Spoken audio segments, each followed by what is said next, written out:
I think that's you, buddy. Are we ready? Okay, cool. Yeah. I'm just waiting like, Welcome Jeff Schlarb and Will Wick, both interior designers in San Francisco and elsewhere. Jeff, yes, welcome. Thanks for being with us. Jeff Schlarb Design Studio delivers a classic contemporary body of work from their Presidio Heights studio in San Francisco. The firm's expertise includes custom decoration projects, interior design for new construction, kitchen and bathroom renovations. Once described by a writer as curiosity without the chaos, the team at Jeff Schlarb Design Studio are passionate about constructing comfortable artistic residences that embody exciting combination of inspiration and the amplification of clients' dreams. Will Wick. So welcome, Jeff. Thank you. Designer Will Wick is a Pinnamus Design House are known for work that is at once bold and decorative, yet classic and unexpected, and layered with narrative. His portfolio includes residential, commercial, and hospitality interior design projects and lifestyle product and furniture collections. His work has been featured in House Beautiful, Architectural Digest, C Magazine, Elle Decor, and California Home and Design. Welcome, Will and Jeff. We'll start out with the first question. How have you seen design projects in general change since shelter in place? In terms of needs and wants, maybe geographic areas? Yeah, Will, do you want to go or do no, we? You go ahead. You start it up. Yeah, first of all, it was just, it was nuts. As soon as it happened, we had to reboot our whole process. Of course, we're meeting with people who have families in their houses. We're doing lots of Zooms. And the way it's changed for us is we finally really got after a lot better digital presentations.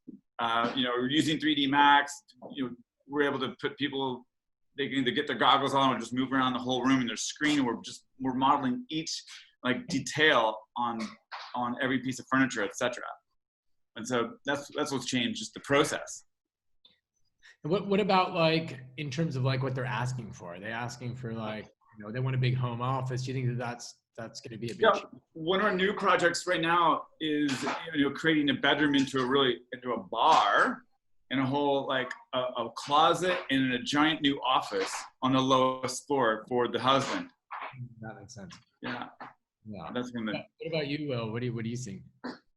I'm seeing a lot of interest in just updating and upgrading the homes that people are living in, because they're spending so much time there. And then also finding, I actually personally had to I went out in back of my backyard and built a little outdoor deck so I could have some space, because there's so many, I have a bunch of kids and they have boyfriends and girlfriends, and my wife's on Zoom calls all day, and we're just trying to find some space. And also just being in the house, you notice things more. And so you're noticing people are wanting to get that new sofa finally because they're spending all day in their house, and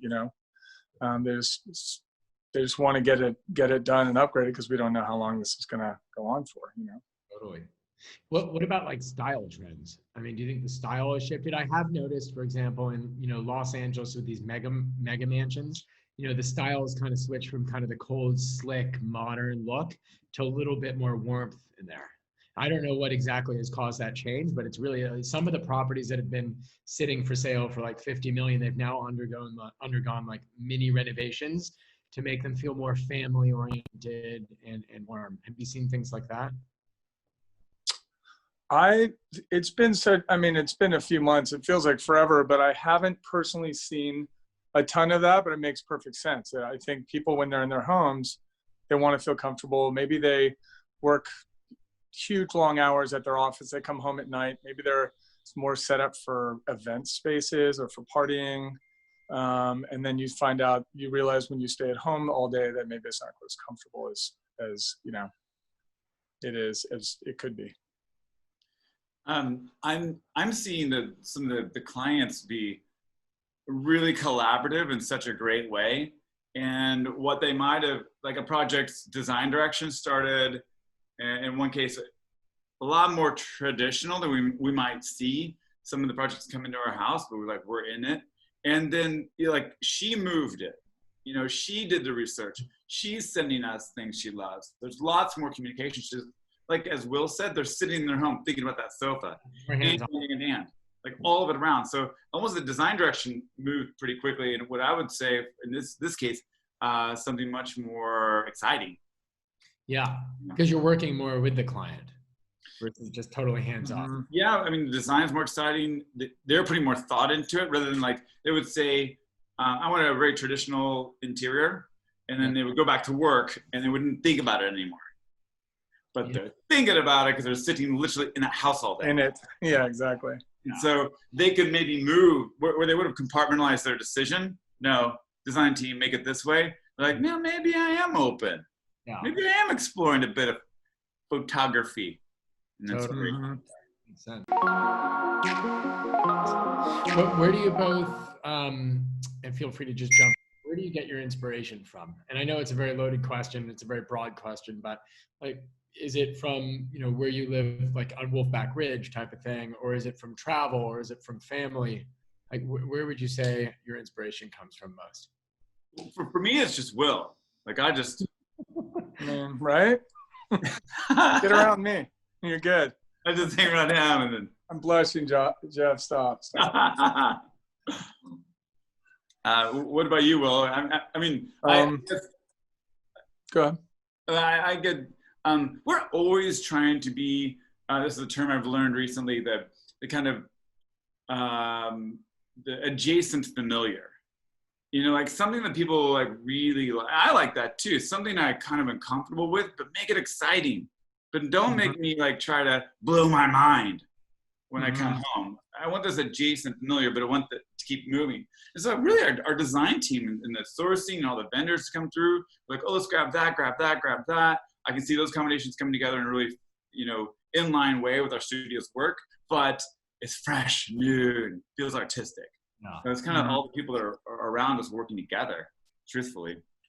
Well, I mean, how do you both get like ideas for new styles or themes? I mean, I love to travel, and it's been a challenge lately, but I was down in Los Angeles last week for a meeting, and hotels, great inspirational hotels. I stayed at the Proper, fantastic, super inspiring, really, really great to, I mean, we've all clearly not been traveling. What's that? Kelly Wersler do the Proper? She did, yeah. She's a genius. She really nailed this hotel. So yeah, that and I think you did touch on, you know, you're at home. I live on Wolfback. I have hiking trails all around me. It helps me to, you know, I go on hikes almost every day, just even if it's just a mile up to this lookout. Sometimes I do the big loops, but the more in the environment that I'm in, which is the outdoors, the more I notice my style becomes a little softer, a little more organic. I've got a particularly organic, I'd call it like organic modernism style as it is, but I think that's, you know, it's growing as I spend more and more time at my house and basically up in the headlands. So I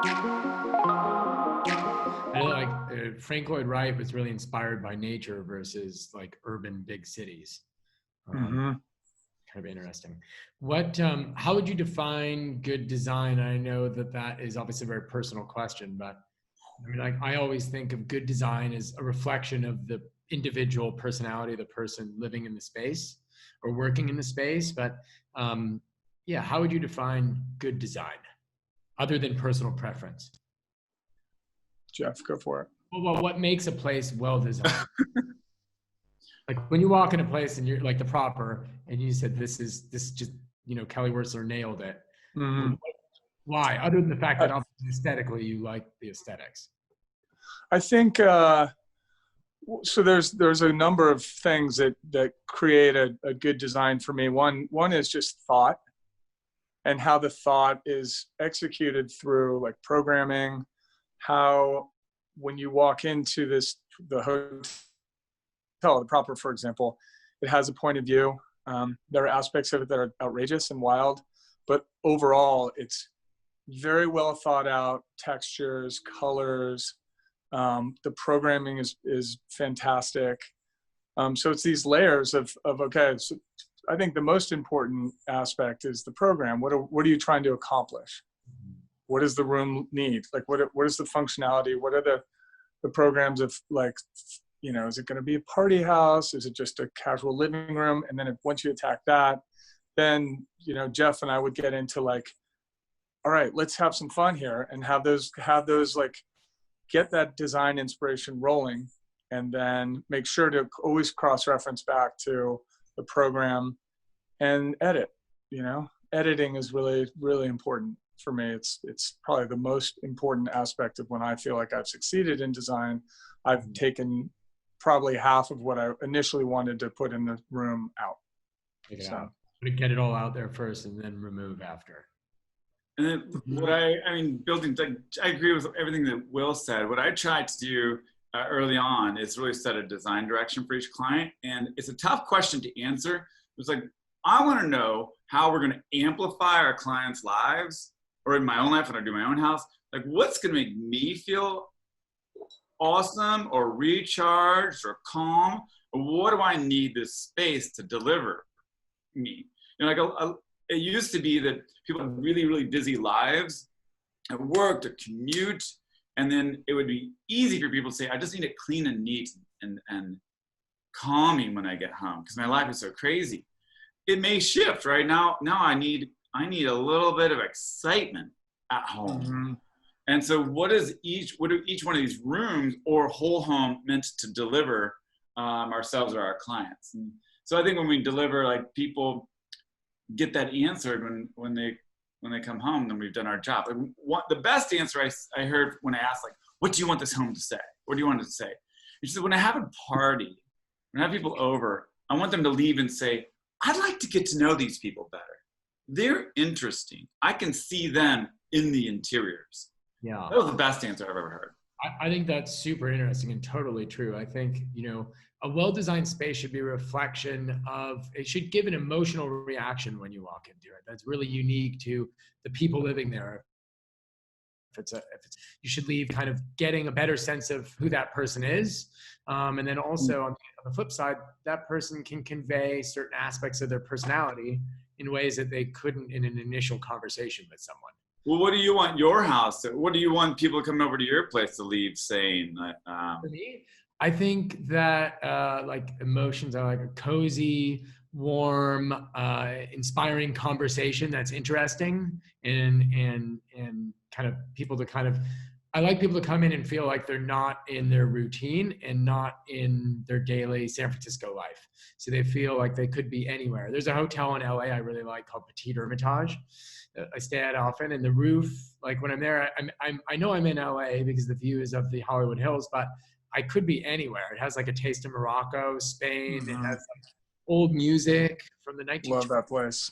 Yeah, I love that place. And I think that to me is really good design. Same thing like Chateau Marmont. I feel transported to like the 1920s, and I want to have like interesting conversation about old film, or like, you know, Beverly Hills eludes another emotional reaction. So Beverly Hills Hotel. So yeah, I think what you said is absolutely true.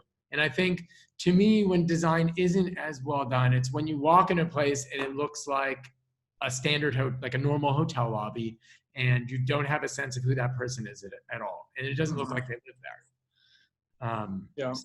Makes total sense. Will, I think go ahead. I was gonna say, you have a lifestyle, like you're gregarious, you love entertaining. If somebody came to you and said, open canvas, create my mood for my house, like what would you like for what would you like to create for people? Well, that's a good question, because that's sort of our job as the designer, to kind of flip that on itself and say, okay, how can I bring you your best design self? And that's our job. And so that collaboration, like you talked about earlier, Jeff, is the most important part. It is fun. Jeff and I both have done a number of decorative show houses. Yeah.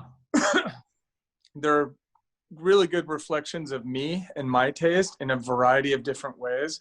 My personal taste is collected. I love to walk in. I'm the opposite of, as busy as I am, I want to come into my house and see that amazing chair that I bought in Brazil, or all those pieces of art that I've eventually collected over, the last 25 years, 30 years from all the various designer or artists, photographers, sculptors. To me, it's very in line with me. I'm a big traveler. I love to travel. It's my greatest. I mean, I just love it so much. And I don't have, because of so many kids, I've kind of lost that need for everything to be exactly in order and tidy. Yeah. So my house is very lived in. Jeff can attest to that. It's kind of crazy. We come up with really nutty designs, my wife and I together. And I think the collaboration of our two styles is what is reflective in our houses. And I think it's very unique and it's very comfortable for sure. Awesome. And on the edge too, a little bit. Like our last 4 houses, we've had black living rooms. So it's not common. It's cool. It's fun. It's not totally wild and wacky out there, but we like to push the edges a little bit. Yeah, totally. And I think that the fact that, it is comfortable is so important because you're living in a space. And that's one thing I actually really like about Hearst Castle is that, he collected and had very specific style, but, at the same time, he had like a modern sofa in the middle of everything and like, a modern chair. And like, it was like livable and comfortable and definitely reflected his unique taste and style. It wasn't like he made everything look like you were living in a museum, which I guess in a sense you do feel like that there, but it's comfortable. You said Hearst Castle? Yeah. And you also have a zoo because that's also nice. Yes. Well, hey, Zebra everywhere. That's right. I said Zeth.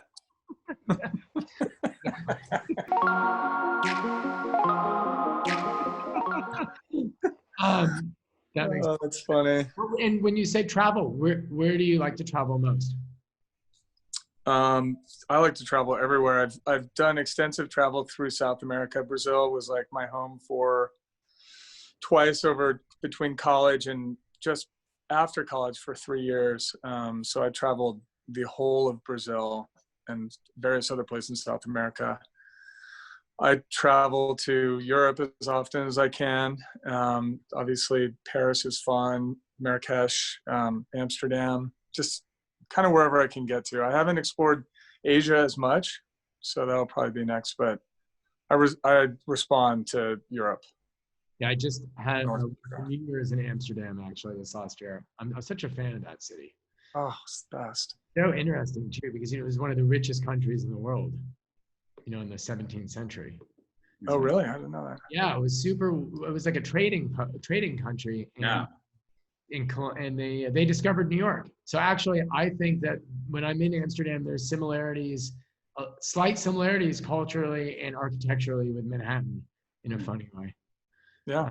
They brought all of the merchandise where like they kind of engineer canals. Yeah. To bring it all in from the sea. Yeah. Pretty cool. So and where do you like traveling, Jeff?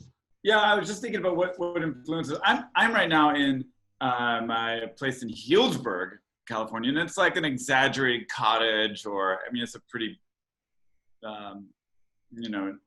nice and tidy farmhouse. I don't know. It's kind of an old East Coast home sitting in the middle of a field. But I go to Cape Town a lot. I have been there a lot. Last year I was in Croatia and Italy, and some of the things you pick up on other cultures, like the sheetrock walls we have at level 5, maybe now level 6, and the floors are inaccurate, and like, it's okay. Yeah. It will be okay. Things don't have to be like so perfected and like rubbing out little, marks on floors to make sure that it's exactly the right sheen. So like in my kitchen, we have poured concrete that has now been degraded and is scratched up, but it's juxtaposed, like, terrible word, overused, but that meets these modern cabinets. And then on top of that, there's gnarly, cool limestone countertops. So I kind of like pulling the rough back in a bit and then meeting and matching it with the tidiness that I already love. I like that. I totally agree. I actually I'm like more of a maximalist. I like stuff everywhere. Yeah. Yeah, me too. On trend. Yeah, it's just kind of warm and like cozy. You have books everywhere and different things you've collected from around the world. Mm-hmm.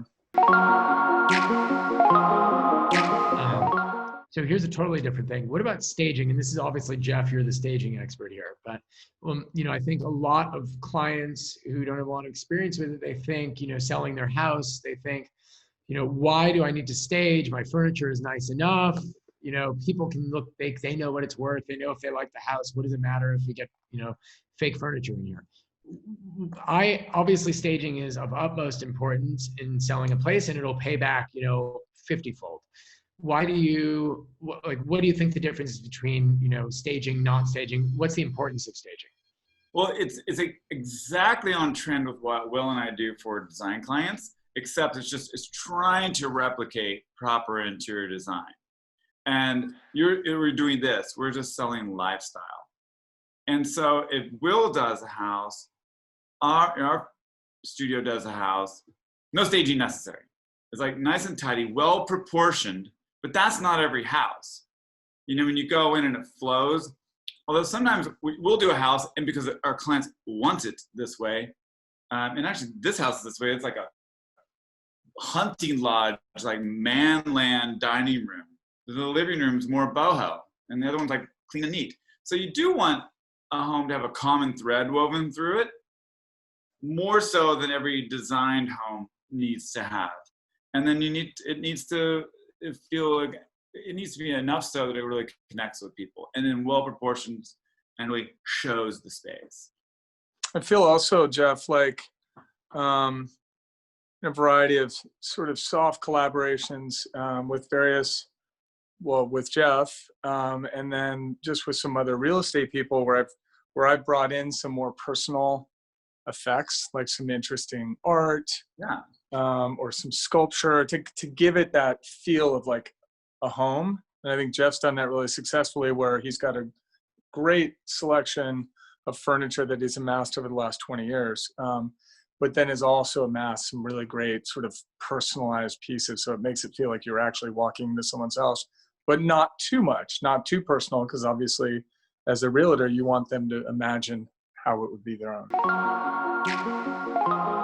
When you go to a new design appointment, like the initial appointment with a potential client, how do you prepare for that? Do you just go into it thinking, you're just going to listen to what they want, or do you do research on their personalities and who they are before? How do you prepare for something like that so that you know, like, how to tailor it to them? What do you think, Will? What do you do? Usually I just leave it open so I don't get too many assumptions going. So I've been doing design for so long. I don't think preparation beforehand is really that important unless they're on a huge time frame and they need to get going on it. I prefer to meet the couple, meet the people, get a sense of them as a person, see if our personalities vibe, and look at the house. And then you can start to move into some directions. I don't think, as people like Jeff and I have designed for a long, long time, you learn the skill of assessment very quickly. I mean, I think that's what our jobs are, is to assess the personality, assess the needs, and then get excited. And then you don't want to get ahead of that, because you might have a thought like, okay, this is how I'm thinking about I'm doing this house, but then you meet the client and see the house and it's completely different, and you're sort of forced over that way. So how about you, Jeff? Well, I was just thinking, like, sometimes I'll now you just like Google the person, just kind of understand maybe who you're going to meet. Mm-hmm. I do that a quarter of the time, but like Will said, I've met 2,000 people, 4,000 people. I haven't figured out the math on that. I mean, like, 500 people. I've met as many as 500 people in a year. To look at what we can do with their house. Yeah. When I used to be more active at Green Couch or just do design team. So, I'm ready when we get there. Yeah, that's start awesome. Taking it on. Right, Will? Yeah, that's right. And what do you do when you're there, and like, do you encounter a client who's like, I want, specifically XYZ, I want that? Like, how do you balance that between you adding your own person saying that's not good, this will? Yeah, that's also something, I've learned, I'm certain Will has too, and I'm sure you've learned with, the way you go meet people. If you don't have, like, I'm there to listen and a bit of entertainment too, because I like have fun. But I'm trying to get a scope, and then I'm trying to get trust. I'm not trying to get trust, but I know that they're not going to listen to my ideas or my vision until they trust that I hear theirs. Yeah. And it's like this. Some projects it's driven by the clients. Sometimes they're more driven by us. Somewhere in the middle is usually where it lands. And I have them on all the spectrums. Mm-hmm. I think you make a good point of listening too. That's kind of that's what we're there for. Make their dreams come true. Give them what they want. And so, yeah, so that's part of it. I think that's exactly it, Jeff, is that when you go with preconceived notions or studied effects, you lose that. You lose that, like, okay, here we are. What do you guys want from me? So yeah, totally. Most people really enjoy the collaboration, and I've worked for lots of friends, and I remember one time he showed me this marble fireplace. I love marble. I don't know what it is about it. It's like I want to sculpt it all the time. But he showed me this, and I was like, oh, what about this? Because it'll actually fit the space. Like I just reworked it. And he uses that story all the time. He's so proud. It's like it was his initial idea. And then we used ours. We made it better. And we made it better together. And it was all out of his imagination. Cool. He's so satisfied with it. Yeah, kind of when you're doing it together and it's a collaboration. Totally. Oh, yeah. Yeah. Do you think that shelter in place and being, especially a month ago, forced to being at home, no social occasions, no schmoozing, no dinner parties, do you think that that's enabled more creativity? Just because it's like a break from the normal routine and the distractions of everyday normal life?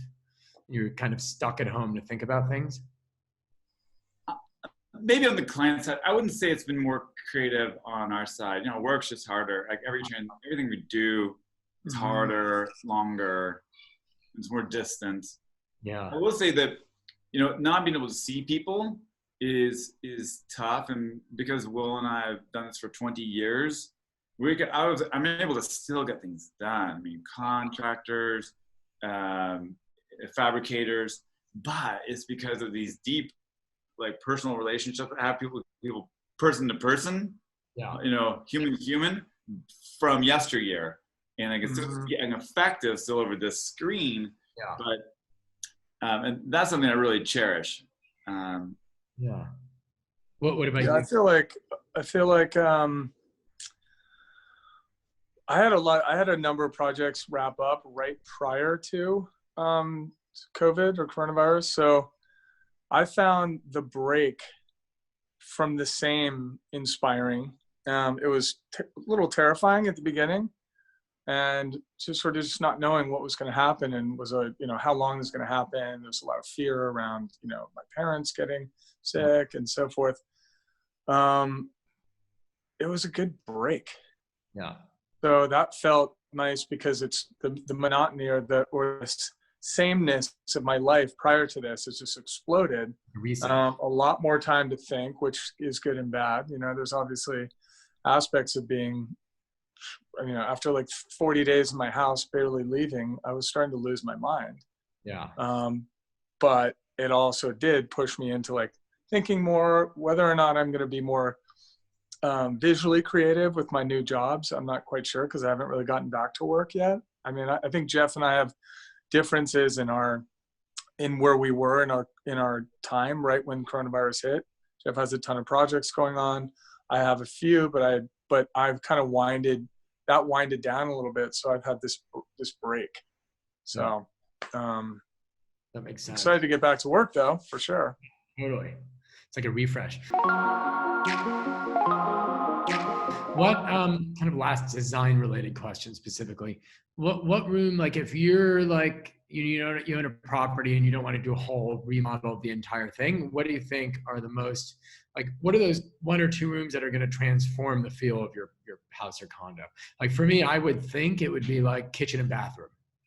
But I mean, like, what do you think about, like, if you were just smaller budget, you can only afford to do like a room or two, what would you do? Oh, I mean, for me, it's I appreciate kitchens and bathroom models, and I appreciate we'll do it all. But Yeah. I would rather see, personally, I think you get more pleasure out Bedroom? of having a decorative, like a really killer living room, dining room, Oh, and yeah. then tidy up the kitchen, maybe the bathroom too. But like instead of blowing up, do new countertops, paint, get something cool going on there that's tidy and neat. But use those resources if they're minimized to do killer wallpaper on the ceiling, get that awesome vintage piece from Brazil that Will might have in his shop, like get some character in these other spaces. Don't just like Yeah. everything you're all in on interior architecture and you're sitting on a college sofa, That makes sense. I get that. It's kind of interesting because I go to Europe a lot as well, or I was.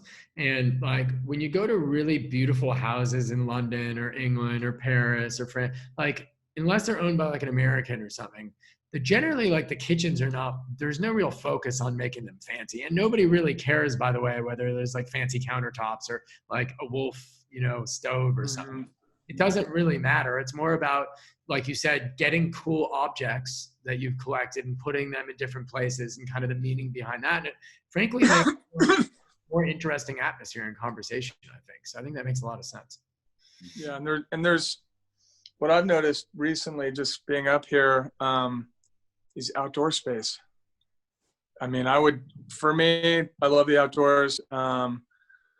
When you have a great outdoor space, Jeff has a fantastic one, and where he is right now in Healdsburg, and that's where you kind of live. I mean, so I would say living room and outdoor space for me. And Justin, there must be these people who are dying for outdoor spaces. They have one bedrooms moving to two bedrooms. Your business must be super robust, and I would be remiss if I didn't ask you to also tell. You told me just yesterday about Avenue 8, but I wanted to, hear anything else. Avenue 8, I've been working on for 2 years with a co-founder. We have a great team, and we're basically a brokerage of the future, residential brokerage, where we, our business model is completely different. We don't have brick and mortar traditional office space that nobody really uses. Timely. Yeah, funny enough, we kind of have a tail end. But we operate on technology and best-in-class tools. We focus on entrepreneurial agents, and we help them grow their business. So, funny enough, I think when a lot of the traditional models were on pause or laying off, right when in March when shelter in place happened, we kind of had a little bit of a tailwind as a result. So, yeah, it's super exciting. And then what about are you finding? And maybe you're just supporting other entrepreneurs, or as you put it, but are you finding like there's just everyone moving up? Like the people who said, I just like my money in my bank and I don't need a 5-bedroom house, and they got a 3-bedroom house. Like, I don't need the money in the bank. I need a 5-bedroom house. Yeah. Is this happening? Like, what's happening with the marketplace? No question people want more space. There's a lot of talk about people leaving San Francisco and wanting the suburbs. I think there are a lot of people going to like Marin because they want more space or other suburbs. But at the same time, there are a lot of people also moving in to San Francisco. So a lot of first-time home buyers in San Francisco right now. So, it kind of balances out really. And, we're very fortunate that we're in a market like San Francisco in the Bay Area where there's so much wealth creation here and it's so small and limited inventory perpetually that, we're pretty resilient. Maybe I would argue one of the most resilient, strongest markets in the country. So, we're very fortunate. Obviously, a lot of other markets are, experiencing different issues. New York was hit a lot harder with the COVID crisis. That's going to take a while to rebound. But the reality is, people move to New York City for the energy. Like the same buyer who wants to live in New York City doesn't want to live in Connecticut necessarily. So, while some people move out, other people move in, and, I'm sure it will have a rebound soon as well. So I would just say a great time to buy. I heard recently that the big boys are trading again, like the 8 million plus homes. I think my friend just sold a house for $8 million, which was the first above 6 sale and since COVID. So it seems like things are starting to move.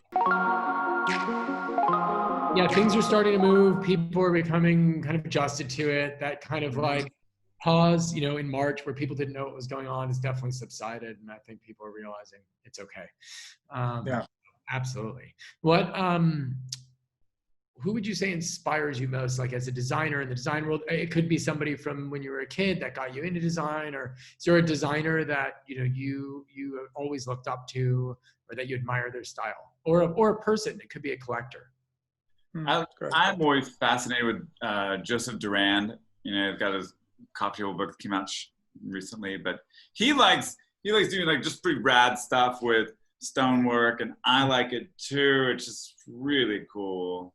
And they're like really classic interior architectural like woodwork. Will loves that too. Like, and then it's just mashed up with like sick texture. That's awesome. Hey, what about you, Will? I like, so I got fascinated with Brazil. I went down there during college a bunch. And I just totally resonated with the architecture down there. Niemeyer, Burl Marx. And then I started trading furniture about 20 years ago, roughly. And I started buying Brazilian furniture. Sergio Rodriguez is one of my favorite furniture designers. He was amazing, incredible. I had the pleasure of meeting him in Brazil one day at his shop. I walked in and he was just sitting in that classic chair, the Schifri chair and he was just sitting in the chair, and we chatted for a while. He was fantastic, amazing. It is some mid-century furniture too. What's that? Amazing mid-century furniture. Oh yeah, and it's just kind of that organic, sort of 60s, 70s kind of vibe that I like so much. And then I actually really like, for a contemporary designer, I think Kelly Wearstler is just on her game. It's unreal. Yeah. So, and she's transformed. Her stuff was groundbreaking when she was doing the Viceroys years ago in the Hollywood Regency. What she's doing now is it's off the charts. It's so good. It's like she doesn't even care. She's like, you go with you. And you're like, I don't know. Yeah. Yeah, it does, You're like, I'm nervous, but I feel really good. Just like you talk about how you feel in a space. She really nails that, the feeling, the essence of like, oof, this feels good. I don't know why, because individually these pieces of furniture make no sense. But I feel really good. I feel like too, she'll put some crazy artwork in there. And for some reason, like you said, standalone, maybe not, but it just fits in there and gives you like this mix of, it's like beautiful, it's warm, it's sexy, it's like just wants to inspire you to have a good time. It definitely is mood changing. Oh, for sure. Definitely. What about like favorite antiques fair or venue? I know you said you like going to Morocco. There's obviously bazaars there and stuff like that. Like, is there like a favorite spot? Well, so the tried and true, the Puce in Paris is amazing. And I go every time I go to Paris, I land in the morning and I go straight there. At the antiques market? Yeah, the antiques, the flea market. Yeah, it's amazing.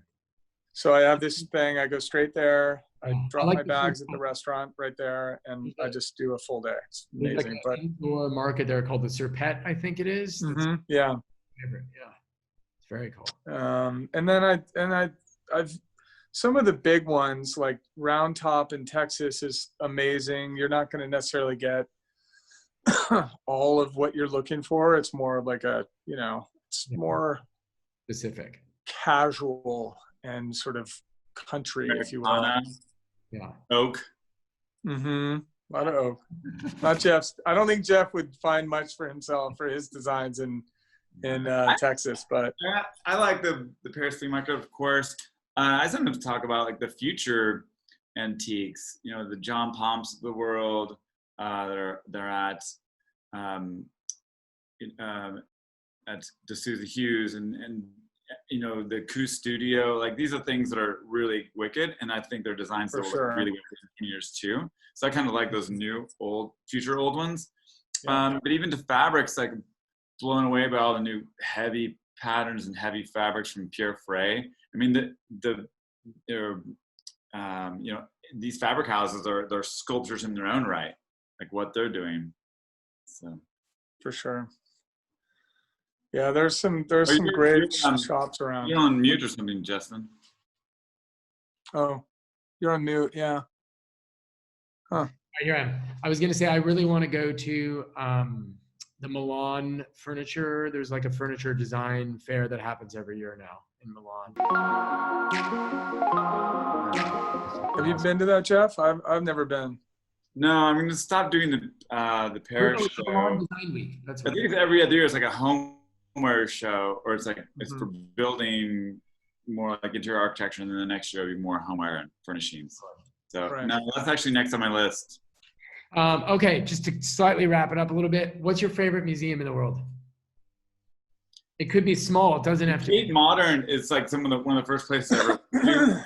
And seeing Roy Lichtenstein there when I was young, or like that's right now the new one, which is not new anymore, but that was always like, it's always impressive. It felt cool being in London when I was like 13 or 14, and now it's on the river and on the Thames, and that's my favorite place to be. Yeah. So for me, it's in pretty stark contrast to that one, the Sir John Soane Museum, which is just down the road. You're not gonna believe this. I was just going to say that. That was my. Oh favorite. yeah, I love that. That place is unreal. I like the more intimate museums. I like that. My second favorite there would be the Wallace Collection. I'm not familiar. I recommend that Marleybone. It's in a former mansion. It's an incredible museum. But John's cool. favorite. Yeah, it's awesome. They have a candlelit tour in the evening some days. At the Sir John Soane? Yeah, it's only candlelit. It's really, Yeah, I think I heard about that. That's incredible. That's wild. that's probably my favorite too. Okay, favorite restaurant in the world. It could be anywhere. Just a place like, again, your favorite spot when you like going somewhere. Could be San Francisco. I'd say actually do San Francisco. One of your favorites. It doesn't have to be the favorite. One of your favorites in San Francisco, and then one outside. Catania in San Francisco for sure. Oh, that's what I was gonna say earlier. Pizza, God. Because we've eaten there. I like going there. That's hot. Yeah, I Catania. think Single Thread. It's San Francisco Bay Area. Have you been there? Single Thread here in Healdsburg? Oh, Oh, it's nuts. nice. Like Yeah. the 12, 13 courses, they're handmade. All the plateware, everything is ceramic individually. The design is unreal. It's very Japanese inspired. Little trims that are just leather around a certain section of a pole that then turns into the Yeah, the design is incredible. nuts. What about outside of San Francisco? I would say it's very casual, but I just absolutely love it. Raoul's in New York. I've never been, but obviously. Oh wait! Oh no, Raoul's in the Soho. I love that place. I Yeah, was thinking about another restaurant. Raoul's, the hamburger and the pepper steak. that's what I'm talking about. The best hamburger. Yes. I have battles with my friends in New York about what the best one is, but I've still got that. That one's still mine. Also has the fake fish in the fish tank. Awesome. Yep. Yeah, it's like a weird it's like out of like a Scorsese 1980s movie or something. Exactly. That's a great spot. Okay, this is the last question, and then I'll let you both go on to designing beautiful spots. If you had to be an animal, which animal would you be? Oh, for me, it would be a Schliger. Schliger. It's not a liger. It's not a lion tiger mix. It's a Schlarb lion tiger mix. Yeah, I was just somebody told me that I was like I looked like a lion, but I acted like a meerkat.